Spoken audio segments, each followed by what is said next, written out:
Hi Hello, guys. everyone. Hello, Oliver. Hello, Shay. Uh, Hello, my two viewers out there online.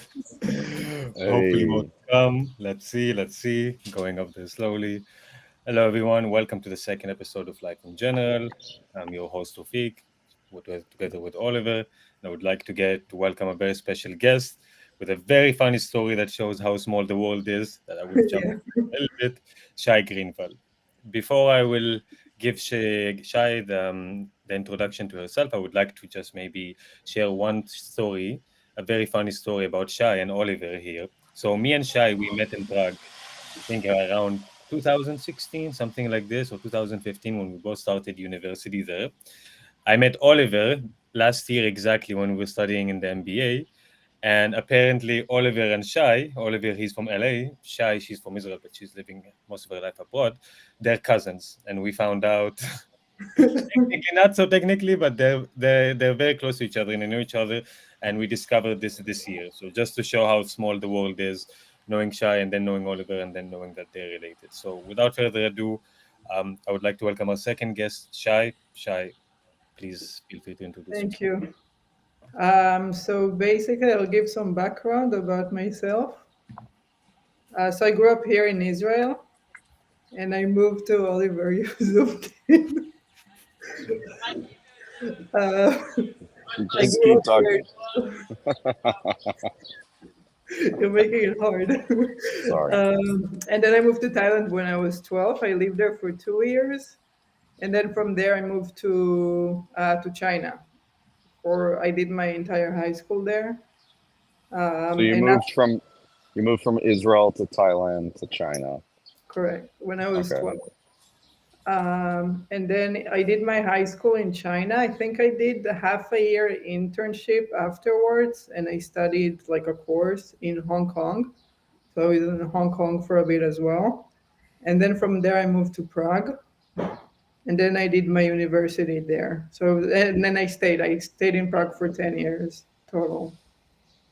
I It's a think I very got long time, bored. very long time in a city like Prague. Yeah, long time. Decade. Nice, nice. And how was it? How was Thailand actually? I didn't know. I knew that you spend a lot of time in China, but I didn't know about Thailand. But how was Thailand was a vacation for me because I moved there when I was 12. And when I moved, I didn't really know what was going on yet. It was just like my parents were like, "Pack up your bags, we're leaving." And it took a while to digest. And because Thailand it was a lot of fun. It felt like more of a vacation. I did go there without English. Like I spoke maybe yes and no, and my name is Shai. That's the only thing I knew how to say. And I was actually very shy. Like the things that I did know how to speak, I wouldn't talk at all.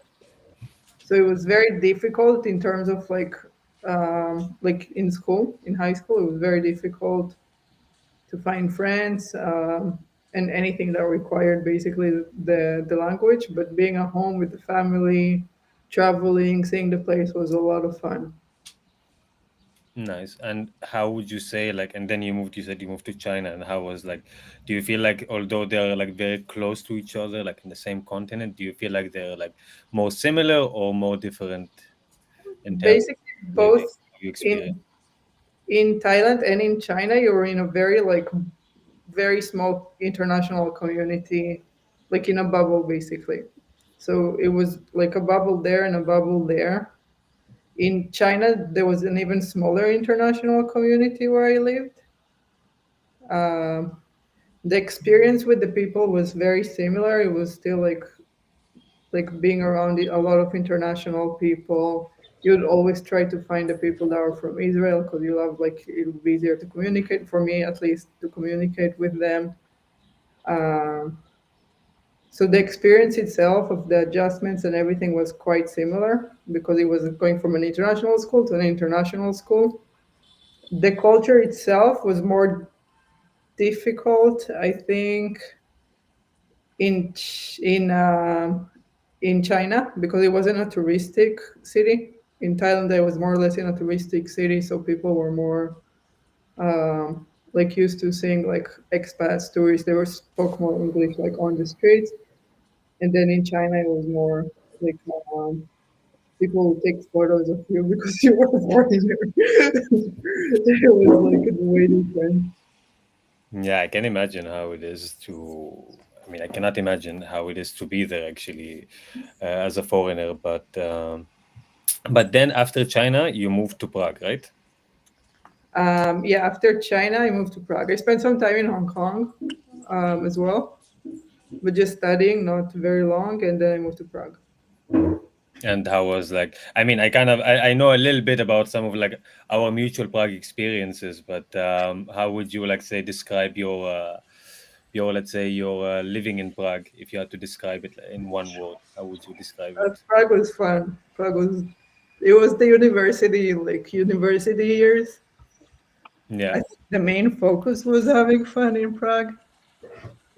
Yeah, I think Prague is one of those cities where, I mean, I we think talked a the lot about it. culture, It's one of those cities where, like, either like, so once we live there, it's like few years type of city. I feel like Prague is like you live there a couple of years, whatever you do, whether it's a job, education, yeah, etc. You get to know, you build your community, and I think then at one point it gets to like a level where, like, okay, I had enough. I need to leave. And I feel like for some people, it's they are not able to escape to reach that point because I feel like also it's a sort of a vacuum. It kind of sucks you in, and it's very easy to get stuck in Prague because it has such a comfortable lifestyle. You know, I mean, it's yeah, very it is. convenient. It's very packed and condensed. It's very easy to make friends. I feel like in expats, not like let's say not Czech people. I know it's very easy to navigate, and I feel like it's a very comfortable place to start living in, and then people want to stay there. But I don't know. I feel like once you would decide to stay there for longer, it's very hard to get out of there. It is So very easy life in Prague for sure. Sorry, Oliver. I was gonna say no, but keep talking. I'll say it after the question. Now you killed my train Okay, of. so I'll go on. So now that you've moved from Prague to Israel and you've somewhat settled down here, I know that you have plans on potentially going somewhere else. What do you think are your prospecting places? Yeah, basically the main reason I came to Israel, I was in Prague. I did the whole fun part, like Tofik said, it was easy life, everything was smooth. There was no real difficulties in Prague. But I still wanted to kind of like ground myself. I wanted to kind of. I thought that when I come here, this will feel like home for me. That's the main reason I came here.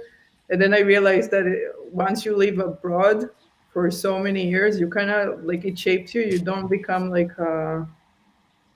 you become a different type of person. So it's very hard to Very connect. hard to stabilize. It's very hard to Exactly. stay stable somewhere, and I think this is something that I also see it. It's like you see, you go, you're like, okay, I'm moving to this place. I think this place is gonna be nice. I'm gonna settle there, and then a few months later, okay, I had enough. Or few like 1 year later, okay, I had enough. What is the next destination? Pretty much, you can't. You don't feel like I thought that when I come here, I'll be more like the Israeli people. I'll be more around my type of people. But then I realized that I'm very different than them, and I'm actually like, I think in my roots now I'm more European, but I'm actually not. So it's kind of like it's hard to find your space, and you do want to keep moving. Like you, I don't think I'll stay here forever. I want to go somewhere else, like But again. where? But where? I mean, the Like what? next place I want to go to is the States. I haven't been there yet, but Anywhere we'll see. specific in the states, or I have to go there first. We lost him to figure it out. maybe LA, since you have like some sort of relatives there. We lost Yeah. Oliver, but it's fine. But but yeah, I mean, I think we kind of share the same let's say chain of thoughts on this situation. I think it's very hard. I mean, I came with the same thought. Like I Yeah. came here, I was like, okay, now I'm gonna stabilize. I'm gonna stay here, settle down, all of this. But then, of course, it's much harder in reality than it is on paper. But yeah, Oliver. So we were talking just about which place where Shai would love to move to the States, and she doesn't know. And then you just said that how hard it is to decide a place where you want to. I think that idea of like, I think people are more scared of that idea of settling in than actually settling in. I think it's like it sounds so terrifying because then you put your life on a pause in some sense, and you stop moving quick in the same pace that you were used to moving before. I mean, I think that firstly you need to travel there and Yeah, that's kind what of I was saying. experience some of the different places. And some of the places, like, you know, are huge. So going there, even just for a couple days, is not a good indication of what it's like to live there. Yes, I The agree. States is just so big, you gotta try stuff out for long periods of time. But do you think, Shai, that you will ever settle in Asia somewhere? Like, will you spend like a, don't know, certain Probably, number of years there? probably not, because in Asia you always feel like a foreigner. Um, it doesn't feel like a long-term thing, even if you're there for 20 years. It's always like you always feel like a foreigner because you're very, very different from the culture. You don't have the language. Um, so I don't see myself there for like forever. Maybe I'll go back one day for a few years, but I don't see it as like my last destination. I think my last destination would be somewhere where I kind of feel like I belong in the culture, that a place that speaks English maybe. But you never know. It's hard to say right now. Yeah. And I mean, also for our viewers, Shai has two brothers that also studied together in the same university. Amit, who I think, is Amit the same Age. age as you? No, he's Or 1 year older. 1 year older, and then Guy, who is, I think, a few Guy years who younger. just, yeah, Yeah. he just graduated. So, but what about, for example, Spain? Because I know that Amit, I don't know if he's settled there or not, but he's like quite often there as well. I Would you? think, yeah. I mean, loves Spain. It matches his Okay. lifestyle, I think, very well. Like the gym, the beach, the outdoors activities. But I Uh, mean, that's also a little bit of what you like to do as well, no? I mean, I remember when we were in Prague as well, you were always going to the gym, eating healthy, taking pride of it. I remember joining you and Abu to the gym as well, and you guys were like very healthy, like very Billy, sporty, very, very dedicated, with a plan and all of this. back then, yeah. But Um, yeah, I don't know. I'm still trying to figure it out, like what's right for me. It's hard to. I love Spain too. I really do love Spain, but it's not like I don't see myself moving there right now. okay, that's fair enough. Do you think also, for example, because you've lived in like such a wide range of places, do you think if you could have like gone back in time and like maybe have an option whether to like continue your life as it is right now or to actually just stay in Carmiel, I think where you originally from, and just stay there and like then live your life there, would you have preferred that one, or you'd have still preferred to like do what you No, I your think you like get a lot from traveling, from moving abroad, from traveling as well. I yeah. think it shapes you as a person, and I I'd think say I it's got a better lot. than school. Yeah, for sure. So I think I actually learned a lot from the moving. I got another language. I learned a lot of cultures. I became a more open-minded person. Um, so I wouldn't change anything because I think I would be a totally different person if I stayed. 100%. I would be a totally different person. My experiences would be different. I would be shaped completely differently. Um, so also it's hard to say if it would be better or worse because I wouldn't know what it would be like. But I'm Yeah, happy with the experiences that I've had. yeah, I don't think it's for the better or worse. I think it would have just turned to be a different outcome as well. I think Yeah, there's always like the pluses and the minuses in general. So like I think one of, at least for my experiences, and I would like to also hear both of your experiences.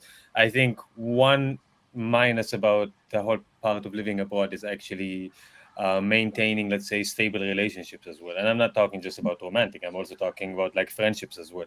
I think it's very hard to sustain the same level of friendship when you're in a complete different place. And besides that, I think if you also look at sort of like intimate relationship, I think it's also very hard to sustain it because I don't know, I mean, I had some cases where you move to a new place, you meet somebody, you get together, but then you're about to leave the place and then it ends up being yeah. being And broken apart. It ends as well. So what do you think about it? Like, that was actually the first boyfriend that I've had was in China, and he was my first love, and he moved because of his parents.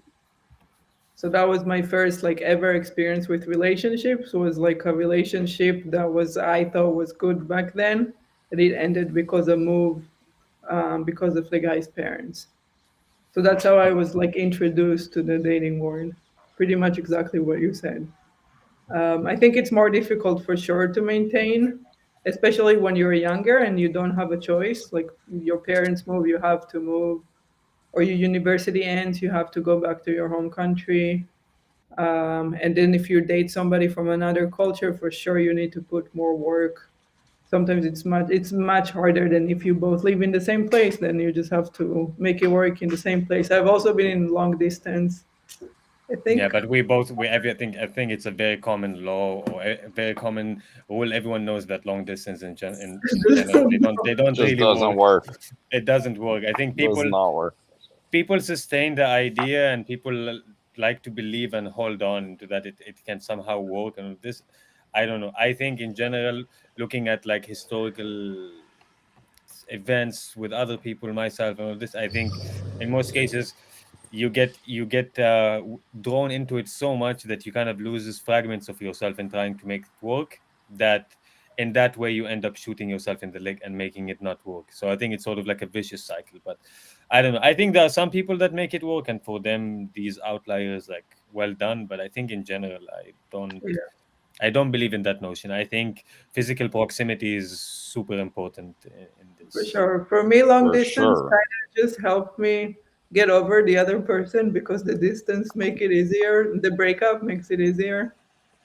Um, so that was I can my see experience that. with distance. Like we I were have like, yeah, go ahead. I have a similar experience to that.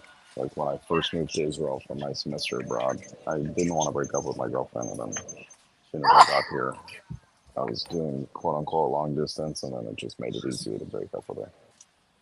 Yeah, and Yeah, it and I makes think also long distance is like it's depending on what type of personality you are. I think and what type of like attachment style you have in a relation when you're in an intimate relation. I think if you're like a very anxious person and overthinking, I think definitely this is the last thing that somebody should pursue because Yeah, I think then you will just be in this it turbulence goes of crazy. continuous thoughts and like what is the other person is doing and all this. So I think for those individuals, I think it doesn't work. I think also for long distance, you need to have a good base, a good couple of years that you've been together, and you need to also have a goal. And I think yeah, as people who move abroad frequently and you never know where you're going to be in the next half a year or 1 year, I think it doesn't work because you can set a goal, but both sides know that this goal is not going to be achieved because Yeah, life is just so unexpected. for sure. I think a goal is the key part. Like yeah, like there needs to knowing. be like a light at the end of the tunnel kind of thing.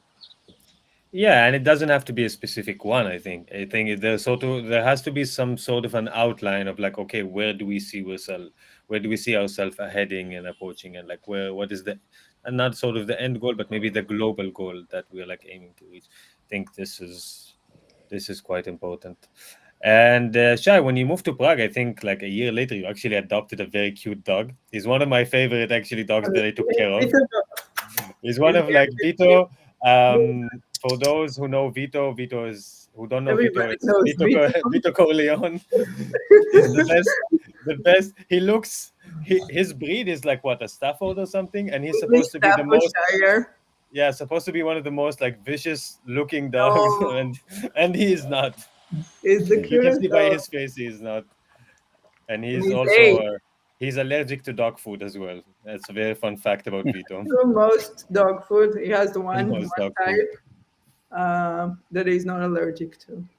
But I think getting a dog in Prague, as I did, is such a good choice because I think out of all of the places, I think everyone can agree that raising dogs, Prague is like the most ideal place out there. Yeah, I Like used to the bring treatment, Vito to the university, to the library when he was yeah, still crazy. He was a puppy. Nobody said anything. Restaurants, cafes. He was with me 24/7 in Prague.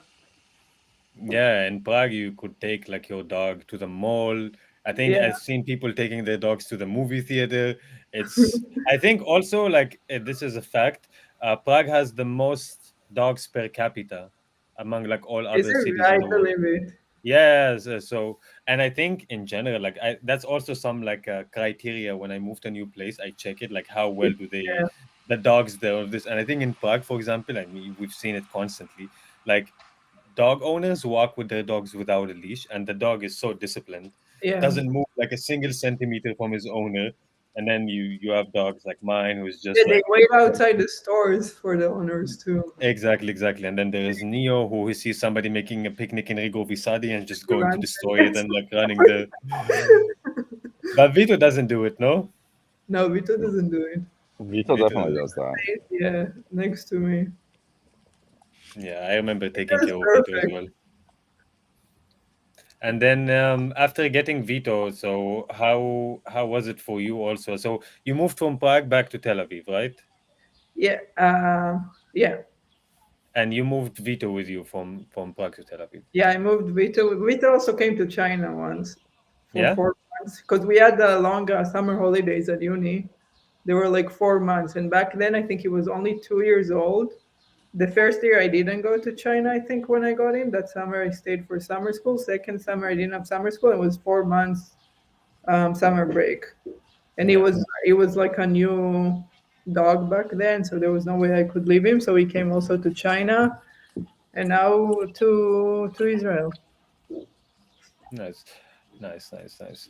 And then okay, so now you're in Tel Aviv, you settled and all of this. You live next to where I do my internship. We never You never managed to even gave, get yeah, you to say never it. managed to get no. It's because you've also never managed to answer as well and you're always busy. That was one But time. I would like to know maybe more, like if you want to share more about how was your transition here as well, because also now it's sort of like since October the situation has not been ideal Yeah, both sides. So like how was the transition for you from living in Europe for such a long time and going back to the Middle East, sort of Middle East slash European lifestyle? yeah. The move from back to Israel, out of all of the moves that I've ever done, was the hardest, but by far the hardest. And there were a couple of reasons for it. And this is regardless of the war. Because when I moved to Prague, inside Asia, the moves were always easy because it was with the family. So if you didn't have friends, I had my mom to go to. Yeah, I had my brother, so it was always easy and it was always fun because it was always fun with the family. We always did trip, and then slowly I got friends, and it was even better. So the movement inside Asia was pretty like always easy. When I moved to Prague, I moved for university, so it was almost guaranteed you'll get friends from day one. And I moved to a dormitory where I met people yeah, like right away. And I think at that age, because it's such a like the main thing you do at university is basically like you want to have fun. Everybody has the same mindset, like study, have fun. Your friends become kind of like your family pretty quick because they're also there without their families. You hang out 24/7. So it was a very smooth and easy move too. And then when I came here, I was at an age that I have to find my own space here, find my own friends, and I work from home. So it's not yeah, like I was put in a company and I met like it kind of forces you to kind of grow as a person. I think it was a very good transition for me personally because it taught me a lot about how to like kind of handle life right now, like at this age, but I had to build everything from scratch. So that was the main, like that was very hard from the beginning because I wasn't thrown into like a company or a university where I was like, kind of forced to meet people, Interact. Yeah. to get out of my comfort zone, create my own groups, meet friends, go to different places, try out different things. yeah. So that was difficult in terms of that, which was way different than before. Um, and And I thought that when I come here, I'll feel more connected to the people. And it was kind of a cultural shock that I realized that the culture is actually way different than my culture because I grew up abroad. I'm not like But defined. also, what is your culture? Like, and that's also something that I Yeah, always think about. Like, what is your culture? At the end, you just like absorbed artifacts and element from Thailand, China, Czech Republic, Israel, etc. So, like, it's very hard to define it to like into define it. Yeah, one bracket as well. So I think that's why like it's very hard to blend in not just here, but I think in general, wherever you like move, anywhere. because you will never fully assimilate. But in other places, you kind of blend in with this like group of expats. And Exactly. Who are here, also the same, who are yeah, also and people they're who all the lived same. all around the world. So you have more in common with them than I do here with the Israelis because I Yeah, can like yeah. and I thought first when I moved here I was like, oh, moving back to Israel, I'm going to be around my people, my culture. So then it was also like a cultural shock in terms of that. So that was the second thing. And then on top of all of this, there was the war, which was another story. But the Yes. war started. I moved back to Prague for a bit. I stayed with my brother. When things cooled down and I felt comfortable, I came back. Yeah, yeah. I don't know. I think also you moved back here at a very, like at a later stage in your life, as you said, like not at a university, not at a very young age as well. So like you're at an age where you're like very selective and you already know what you want, sort of. You already have a direction where you want to go. You don't want to waste time. So as I said, it's not like in your like early 20s where you're like, oh, you're friends with like every single other person. You don't really mind, but like now you're more like, okay, I value my time, I value my energy, so I'm only gonna dedicate it to people who I think uh will match sort of the same, let's say, the same style. So which makes things more like more difficult, and I think also the war here making people more stressed as well. So Yeah, for sure. And also the funniest thing now that I'm here, I'm also hanging out more with like international yeah. expats. Like I find myself more with them, connecting easier like with them. Yeah, and I mean, I remember also our sort of a group of friends in Prague as well. You had Yeah, people so from all international. around different countries in Europe, to the US, to Africa, to Asia as well. So you had like so Yeah. many diverse, and it was very ironic that there was usually not that many Czech people in our group of friends. There was always Maybe like, one. Then maybe not, there's only one person or like yeah, two individuals, and if there were more, they were probably like Slovak people who I actually found to be like yeah, more chill. I actually enjoyed like connecting with them more. I felt Czech people were much more closed in that yeah. sense, and it was But very actually, I difficult had to infiltrate. two. Yeah, I had two really good girlfriends that were Czech, but they both lived abroad. Like they Yeah, both grew exactly, up exactly. abroad. Yeah, it's always like that, that you need to have that mentality to be able to Yeah, connect, because I think again it's very common sense, but people who experience similar backgrounds are like more likely easy to to get along with one another as well, and will have like easier, let's say, easier discussions and like easier connection. yeah, I feel so as well, because I think all of my friends as well who I met abroad, they also, most of them had like different lives, they're similar lifestyle. Also people who like speak a lot of languages as well. Like I remember Nick, one of our friend, who I think he speaks what, like 6 to 7 languages as well. And you always had people who would speak more than 2 to 3 languages, because this is just the common way in Europe. Like everyone learns more than one language, and then you have also English as a third language. And I think here as well, with some minority groups in Israel, like Arabs, Arabs who learn Arabic, who speak Arabic, Hebrew, and English as well. I think it's quite interesting as well. But okay, I want to maybe ask you, Shy, a question, but maybe Oliver, if you want to ask any questions before I ask. 'Cause Um, no, no, go ahead. It'll probably inspire me. Sure. So maybe, and I know this is very abstract and maybe like kind of on the spot question, but for each of the places you lived, let's say, maybe let's make it easier, country. So like China, okay. Thailand, Czech Republic. What is one thing, one positive thing that you took there, and what is one, say, negative thing that you found there that you would like not want to have, let's say? Like from my personal experience. Yeah, from your personal experience in general, like something positive and negative about each one of these places that have taught you, or that you have to, that have you have taken with you after living there. Thailand, it was definitely like the family relations. I became very close with the family because they were my only friends because I didn't speak the language. So I think that was a good experience that I've had there. Negative was like I was very shy in school because I didn't speak the language. So I think if I could go back, I would be a bit more open and less like critical of myself, because didn't feel comfortable speaking the language. So looking back, that's one thing that I learned from there. China, I think China kind of was like another culture shock that opened my mind even more to different In what way? cultures, because the people there are extremely different, like extremely different. So it was just facing like another different culture. But how were they different? In what way do you think they were? How Well, in would you China, describe it's it? hard to explain. Like, Because it's hard. I think it's hard because yeah, like it's such a huge country as well. So yeah, I the think food it's culture is different. Language, like they didn't speak any English. Um, it was like in like Thailand was still kind of like touristic, so it was more inviting to foreigners. But China, where I lived, was like the factory city. It was like completely like you're an alien. what was the city? What is the city? Dongguan.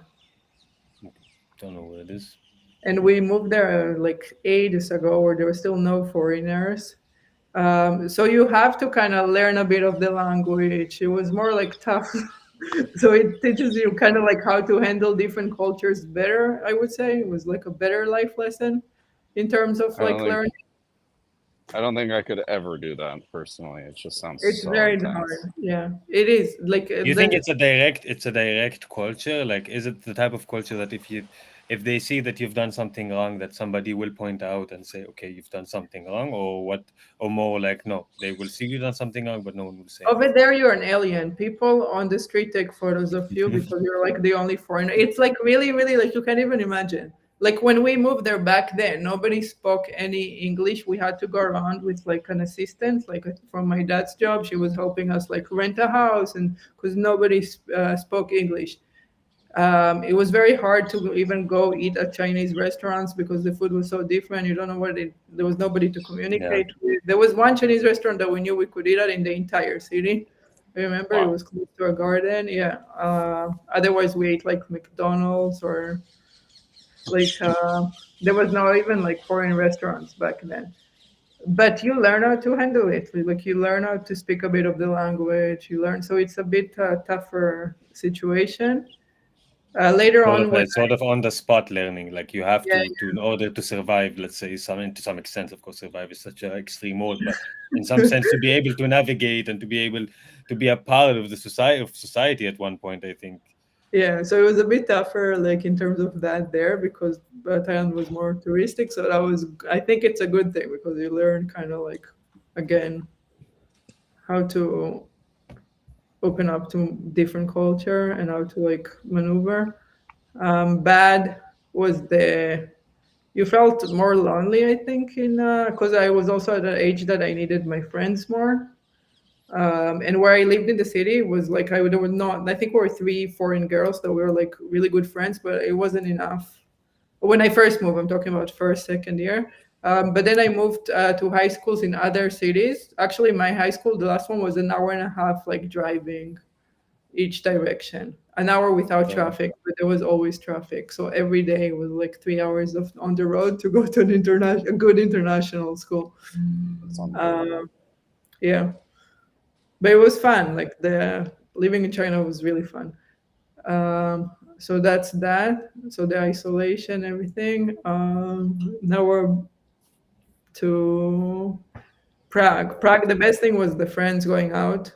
And I think at that age where you're being like put in a country, different country than your family, but your also our university was also a little bit strange. I mean, we had a very strange university. It was you had like this unique mix of very cool individuals, yeah, but then on the contrary, you had this very stuck up snob rich like kids coming groups, from yeah, like who would come to school with their BMW or I don't know right now. Mercedes or this. And then you had people who would come with a skateboard to the school. So, Yeah, it was but yeah, very diverse. it was very diverse. I think that's a good word actually to use. It was very diverse. But yeah, continue. So I actually remember in orientation week, first class, we were sitting. I was talking to one girl, and she was from Russia, I think, or Ukraine, and asked her why did she move to Prague. And then she said that her parents sent her there to find a husband, and I was shocked. I was like, "What?" Like, I mean, um, Oliver, just to give you also a little bit of a bigger image, our university, next to our university, there was a plastic surgery clinic Oh that I my think God. if you're a student at our university, you you got get this. what, like 10 or A dis 15% discount on plastic surgery. Unbelievable. So just to sort of give you that's Unbelievable. common sense. Huh. But I think that university, like as I said, like the way it's divided is you have like half of the students who are like very cool, lived all around the world, have like amazing life stories to share, very genuine individuals, and then on the contrary, on the other half, you have, as Shai described and as described as well. So it was Yeah, this weird combo. I think it was with this weird yeah, combo, and I think from day one I managed to find where I fit. Definitely not in the yeah. other group, but more like most of the Shai and Amit were one of the first people I met. Then other people like Nick, We Minos, became etc. friends as well. really fast. But I think the Yeah, best thing in Prague was the group, like your friends group. There was literally like a big family. We were yeah, together 24/7 until I had to go home to sleep from the morning. yeah. Every day. It was like that for like the entire time I was at like doing my bachelor. The entire time was like that. Then we started working in the same place too. But there was like a time that was like 24/7, morning till nighttime. We were like we had a group of people. It was kind of like in France, like you're just hanging out all the time. Because Uh, also Prague is, I mean, it's a big city, but it was also very like everyone was so close to each other. Like, I don't know, I remember I used to live, 10, 15 minutes walk from Shai, yeah. 10, like I used to live next to like Nick's place as well, who was right, one of our other close friends was like right next to the corner as well. So like And the, you it were was living every, with my best friend for a while too. yeah, I mean, that's a different story that will take a long, long we, discussion. we Yeah. were looking it up.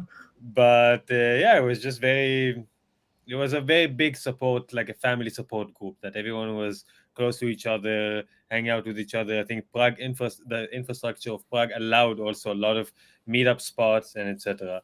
So yeah, but continue, Shai. So the friendship, and what was the negative about Prague? The negative part is like I don't know if you guys had it. Probably not yet, but you will have it. After you finish studying, until you know where you want to be in life, that's the worst time of your life, where you're just like confused. You don't know where you want to go. Everything is up to you. It's no longer my parents telling me you have to go study, so I go study. It's Yeah. like you have to go work, and then in what, and then you try working and you don't like it. That time period until you really figure yourself out. I think people say that puberty is the time when you're like really confused. I think that time is the worst. Yeah, I think also Prague, like Prague is a very good place to build discipline because I think like disciplines is best built when you're put in under very tough circumstances where like you have to be disciplined. I think it's very easy to get sort of lost in Prague and Yeah, to kind for of like sure. because everyone is like there's a lot of things to do, a lot of like places to hang out, a lot of parties Yeah, to go to, everybody a lot of wants to be out activities. all the time. Everybody wants to be out. So like if you're not disciplined or if you have not managed to sort of like sculpture your disciplines, I think it's very easy to like go downhill in Prague. But I think on the other, like let's say full size of the or full side of the glass, I think it's a very great opportunity to kind of like build your disciplines and strengthen it. Because I think Yeah, in Prague, it's a very good place to have a sort of like a solid base and then from there to keep moving. And I think Shai, you have also managed to do it quite well. I think like you have been going, like you've managed to always go to the gym every day from what I remember. Also like early in the morning at times where I'm like, no chance I'm going with you. Or yeah. just what was the place actually? It was in Wenceslas Square. What was Word, like word class, word class. hmm? Back then it was word class. Yeah, world class, exactly. It was like right at Wenceslas Square. Yeah. But yeah, I think yeah, Prague is a very unique place to grow and to develop yourself. And I think I from think it there, gives you a lot of freedom to kind of build yourself up, like in a way that yeah, you want to, yeah, yeah, and yeah. you'll I agree. become kind of like the person you want to become. I think it has great opportunities. Yeah, yeah. Um, But I think again with the freedom thing comes of like a very heavy price, like but that you that's a need to be able. personality type issue. Yeah, but I think, as I said, like there's a lot of freedom, but I think you need to utilize the freedom in a very good way. You need to be able to sort of like balance it out where you're able to like you still have goal, you're determined, you know. Yeah. And that's something in Europe that a little bit bothered me, because I feel like, for example, here, for example, if you go in Tel Aviv, everyone is sort of like so driven, so ambitious. Everybody's like running. Whereas in Europe, everyone is so laid back. Okay. I feel like I don't want to say that there are no ambitions, but they're like minor, let's say, ambitions. And I feel, but here, whereas in Tel Aviv, I feel like it's way too much. So I think Yeah. sort of like finding that perfect midpoint between being ambitious but not being too ambitious to like not overwork yourself and overload Yeah. yourself. Like I think later, that's something that I'm trying to learn as well, sort of like to balance that European yeah, mindset of lifestyle with the very like energetic and ambitious way to yeah, this. motivation, yeah, for sure. Exactly. Okay. So on that note, Oliver, do you have any other question for our guest, Shay? I don't. I think it was a pleasure talking, and I think that we should definitely have Shy on again, because I don't think we touched the tip of the iceberg in terms of all the Yeah, I think one of conversation the that we could have concern, had. like one of the concern that Shay had also at the beginning, that like 45 minutes. Oh my God, what are we gonna do 45 minutes? I Yeah, think flew like by. we're already at 45 minutes, and I feel like there's so much that I would like to talk Yeah, about, and I had to like rush Yeah, things because we also needed to like stay in schedule and all this. But yeah, Shay, it was a pleasure having you here. Like, thanks for sharing your stories, and again, looking forward to have you again in the episode, for in sure. one of the episodes as well. And Oliver, thank you so much again for being here and supporting me on this as well. And yeah, I mean, guys, I'm happy that Oliver, I'm happy that I managed to meet you this year as well, and to know that you're same, Shai's bro. cousin, because I feel like after Prague, me and you, Shai, like we didn't talk after Yeah, Prague, yeah. because I think I left. I don't know where you've been, and I think the Then I showed relationship up has here. weakened a little bit, and then I come here, I do the MBA, and boom, I'm studying with somebody who's just sort of your family member, you know. So I think Yeah, everything in we life thank happens for a Oliver. reason, and I think the world is so small, and I think everything just happens for a reason. For I sure. stopped believing that there are coincidences in general. I think there are like very mysterious way of things happening. So, Connecting. but yeah, thank you both so much. Thank you Thank for you. our 5 viewers, 4 5, don't know, and for ever watched. Really appreciate. And yeah, have a good Thank one, you, guys. guys. Thank you so much. Bye, guys. Ciao, ciao.